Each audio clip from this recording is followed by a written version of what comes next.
Исәнмесез, Үзәк балалар китапханәсе кадерле укучылары. Сезнең игътибарыгызга Ркаил Зайдулловның Сары Кирмән хәзинәсе китабын тәкъдим итәсем килә.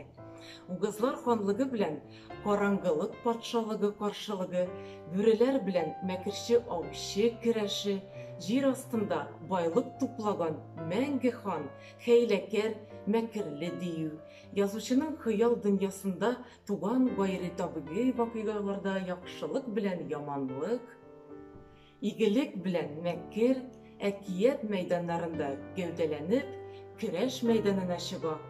Нинди генә аяусыз көрәшләрдә дә яхшылык, яктылык өстен кала.